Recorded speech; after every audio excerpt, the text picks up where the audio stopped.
Hello, this is David Plazas, the Opinion and Engagement Director for the USA Today Network Tennessee and the Tennessean. This is part of the Tennessee Voices video podcast series. This is our first of 2024, and we're going to have a focus on issues pertaining to the legislature, elections, and civic participation. So it's been a little bit about that over the years. We've started in March of 2020 and have produced 385 episodes to date. I'm thrilled to have as my guest today, Shaka Mitchell. He's a return guest, actually, and he is the Senior Fellow for the American Federation for Children. Shaka, how are you doing today? I'm well, David. Thanks for having me back. Absolutely. And one of the things that makes this so special is that we're about to enter the legislative session on January 9th. And the biggest issue that is being discussed is education, and particularly the education savings account and expanding that across the state of Tennessee. Yeah. Could you set the stage for us? And also, for those people who are not familiar with your work, why don't we start that way? Tell us a little bit about yourself, your work, Sure. And then we'll set the stage for the legislative session. Yeah, thanks. I appreciate it, David. So as you mentioned, I'm a senior fellow at the American Federation for Children. AFC is a national nonprofit, and we're an advocacy organization, and we focus on K-12 education. And specifically, what we work towards is making sure that all families have meaningful choices in the schooling of their children. And we think that all children deserve to be in an educational setting that works best for them, irrespective of family income, irrespective of geography. And so we work on issues in state legislatures, including Tennessee, around the country, primarily on what you might call educational choice or school choice issues. And so we're doing that in Tennessee.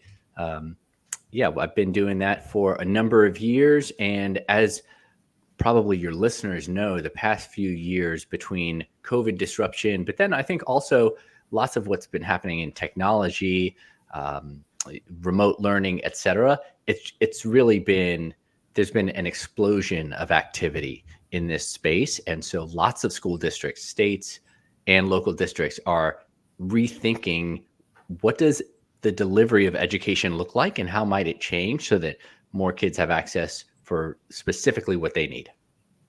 So presently, education savings accounts are permitted in Davidson County, Shelby County, and Hamilton counties.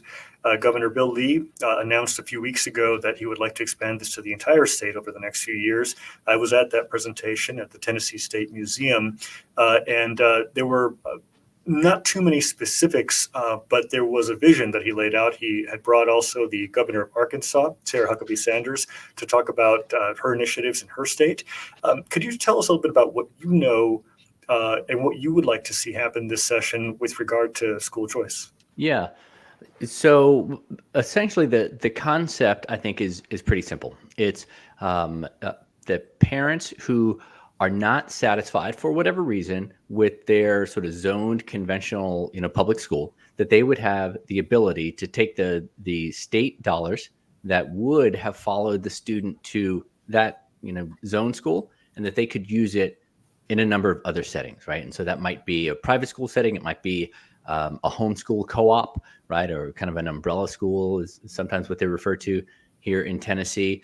But that they could really customize that for an educational experience for their child that is more unique than say, if you live in a place where you only have one option because there's only one local, say, middle school or one local high school that you can attend.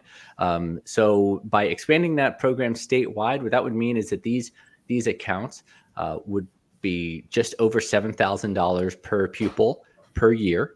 And students would qualify for that. You'd sort of say, yes, I want to use this, or we want to use this for this student or that student. You could get those monies and then spend them at the school or in the setting. So you could use it for other things too, say curriculum materials or tutoring materials or college coursework usually, and test prep, that sort of thing, and that you could use it as you see fit. And so that's really the concept. I had a chance to talk to Representative Scott Sapicki at that announcement by Governor Lee and asked him about how he would assess this. And he said there's going to be plenty of committee meetings that they're going to find out what they like, what they don't like.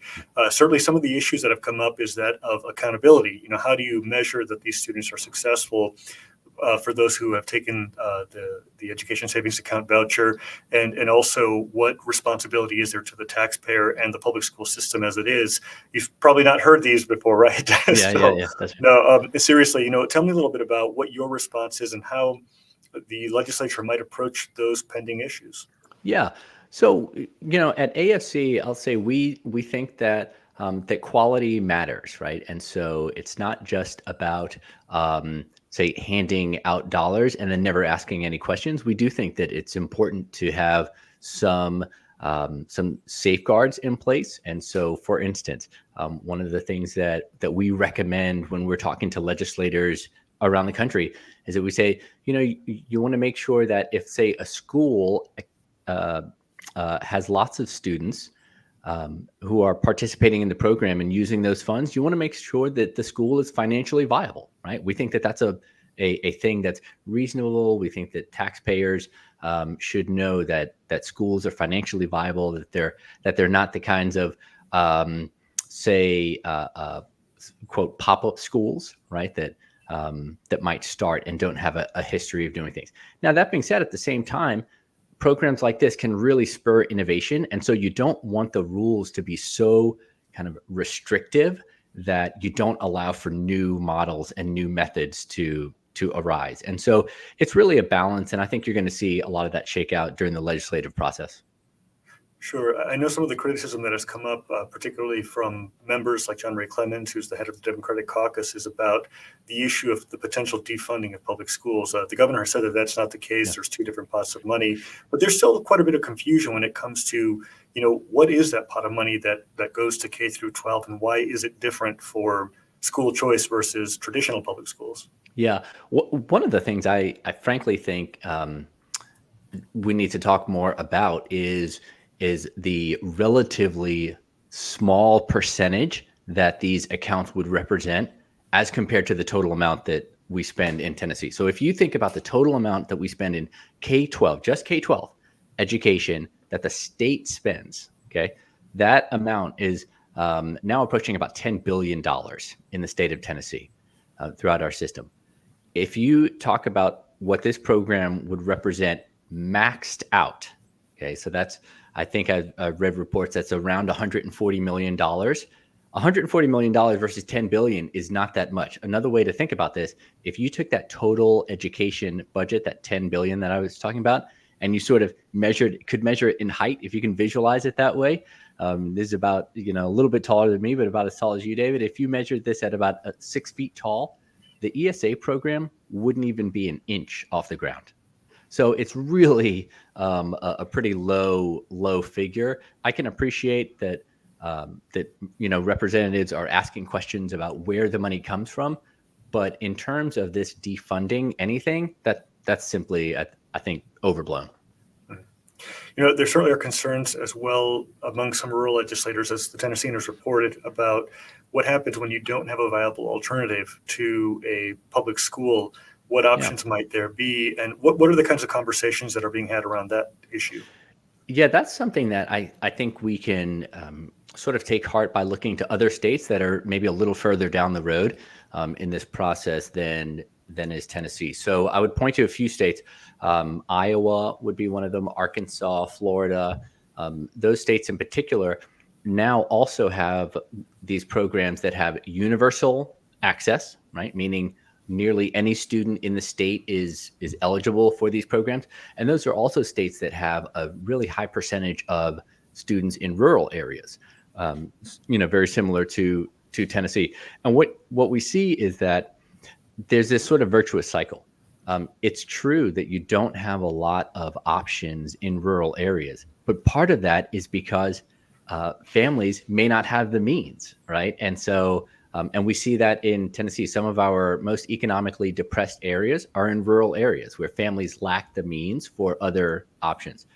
I really think that these education savings accounts, what they do is they put those dollars in the hands of parents. In this case, many we'd be talking about are rural parents. And that's when you start to see some providers say, oh, okay, now there are some funds there. Now we can actually consider starting a small school in a rural area, that can benefit those communities. Thank you so much. It's been very interesting. I covered public schools in Florida, and also I've followed the coverage here, not just through the Tennessean, but whether it's Chalkbeat or other news organizations as well, Sure. and try to attend school board meetings in the past, and also the legislative session. And it's an area that gets people very passionate, shall we Yes. say. And Yeah. these last couple of years have been particularly challenging because of the pandemic, the closures. We had multiple special sessions, many which covered the issues of education, including things related to phonics and also dealing with what has been called learning loss. An interesting topic that came up, and this may or may not be in your specialty, but I know that you may have some thoughts about it, is the SCORE, which is the State Collaborative on Reforming Education. Pardon me, just announced their latest proposal where their focus is going to be on getting students to finish a degree or certification that provides some economic benefit. So it's not just going to college or going to technical school, but it's picking a field that will help them benefit economically. And Yeah. are these conversations that you've been having in your circles, and how do you see those and link it to the current education discussion? Yeah, no, I think it's really important. I think the work that SCORE is doing, kind of whether you call it sort of career technical education, but also kind of this is really thinking about pathways, right? I think it's really important stuff. It's stuff that as a parent, I think about a lot, right? I mean, when we are trying to find an education that works for our kids, it's not just so that they are occupied today. It's really, I mean, education is kind of an investment in the future. It's an investment in the hope that we have for our kids. So are they going to be, not just productive, but thriving adults? That's really what we want. So I think it's super important, but, I think we can relate it back to something you asked about, and that is, what does, say, accountability look like for whether it's a choice program or any schools? Here in Nashville, where I live, the average ACT score is only 17.4. Okay, so 17.4 is the average ACT score. The graduation rate is 82%. So that means that we're graduating a lot of kids who are not college and career ready currently. And that's coming out of that's largely coming out of our public school system, where in Nashville, again, we spend $14,000 per pupil to do that. So where's the accountability there? In some ways, I would say the accountability really rests with parents to say, hey, I do want a better option. I want my son, daughter, et cetera, to go to MTSU or to have a chance to go to, a Belmont University or Vanderbilt or what have you. But to do that, they may be currently in the wrong educational setting. So I do think these things are all related. Yeah, we think about them a lot. Do you think that, and this is just a thought that I have, that there might be a little bit of mission creep in the ESAs when it comes to extending it to all students and not just lower income students? And I ask that in the context that, philosophically, when I've seen these programs in the past, it's really been about giving people a leg up who can't afford it, like the rural students that you mentioned before. But in a few years, if this passes, this will extend to every single student across the state of Tennessee, even those who have the means. Some of the research that has come out, there was a guest opinion column that we published by Professor Cohen of Michigan State University that showed that in some states like Arizona, schools have been raising their tuition precisely to meet that government subsidy. And so I'm wondering, what do you think about extending it to everybody, and how do we ensure that it maintains a level of equitability, if that's what we want?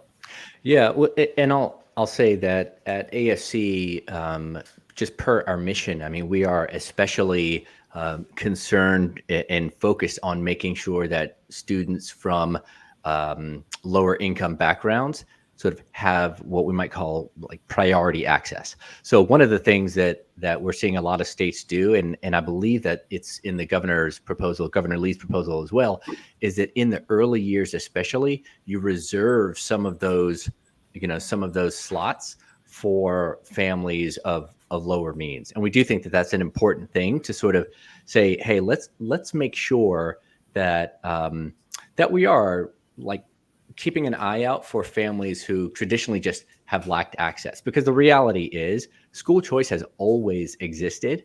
It's always existed for families of means, right? Because they're the ones who've been able to move to a district that suits their needs or pay out of pocket for tuition. But another thing that I would say, is that anytime you draw a line in the sand, there are going to be families that are right on the other side of that line, right? That are doing a lot, are making a lot of sacrifices, but find themselves just on the other side, right? Maybe just above the income threshold. And so anytime you try to draw that line, it's going to be really challenging. So I don't think that there's a perfect spot. And at the end of the day, when you're talking about children, it's hard to say that this child is deserving and that one's not, right? So you can sort of turn this diamond from a few different angles as you look at it. But, we do think priority access for lower income families, it's important, but access is, in general, we want to make sure that this system works for everybody. Thank you. And to the audience, I apologize. I invented a word, equitability. I meant equity. So I correct myself there. One of the things that has come up in terms of a frequent criticism from folks who are looking at this program is that this inevitably will lead to the destruction of the public school system as we know it. When you hear that, what do you think? Well, I think, and I don't know if this is just dispositional, David, or maybe I've just been at this now long enough to where I can discount it. But I think that anytime you hear language or talk as if really the sky is falling, like policy is almost never so grandiose that it deserves that kind of hyperbole, right? So you're not going to hear me say that that the Education Freedom Scholarship Act is going to fix everything in education, and by the same token, I don't think that other people should say that it's going to destroy education, right? Neither one of those things is true. I think this is going to be a really big help. Is there going to be some shakeup to the status quo as we know it? Well, yeah, but that's what happens when you pass laws, when you have new policies. It makes me think a little bit of what Henry Ford said about the car, right? That if he would have asked everyone what they wanted, they would have said a faster horse. Well, we're not looking for a faster horse. We're looking to do something a little bit different, and it's going to be disruptive. And if you're in this metaphor, if you're a horse and buggy owner, you got to start preparing because it's a new world. Thank you very much. If people want to learn more about the American Federation for Children, where should they go? Yeah, thank you. They can go to visit our website for sure, and that's just federationforchildren.org. You can read more about some of the studies about school choice. You can learn more about what's happening around the country because, as I mentioned, Tennessee is doing something that I think is really important, but it's not first of its kind. There were 18 or 19 states that passed similar programs last year. So this is really a national movement that's gaining traction. Well, Shaka Mitchell, I want to thank you so much for your time. Again, Shaka is the Senior Fellow for the American Federation for Children. Any final words of wisdom before we conclude? Well, David, I really just always appreciate talking to you. And, I would encourage folks that even if they don't think that this program is right for them, that you not stand in the way of other families that do need that option, right? If you've got a school that's working for you, I'm really happy for you. That's my hope for every family across the state. And we think that this program is going to get us well on the way to that being a reality. Thank you very much. And again, to viewers, you can learn more at Tennessean.com and find past videos as well. And you can always reach me at dplazas@Tennessean.com. Thank you and have a wonderful 2024.